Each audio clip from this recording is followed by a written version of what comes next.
12 марта 2024 года в Ашхабаде стартовало 15-е заседание Совета старейшин Организации тюркских государств при участии председателя Халк Маслихаты Туркменистана, представителей делегаций из Венгрии, Узбекистана, Кыргызстана, Казахстана, Турции и Организации тюркских государств. Как отмечает герой Аркадак, по случаю этой знаменательной даты Международная организация тюркской культуры объявила 2024 год годом великого поэта и мыслителя тюркского мира Махтумкули Ифрагим.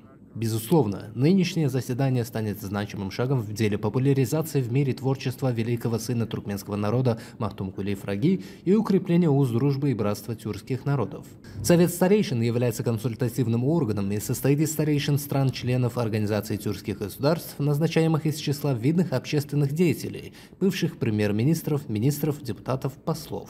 В повестку дня заседания включены актуальные вопросы, связанные с деятельностью Совета и Организации тюркских государств. Участники обсудят основные направления дальнейшей совместной работы и координации действий стран-участниц организации. Напомним, что город Аннау был избран культурной столицей тюркского мира в текущем году.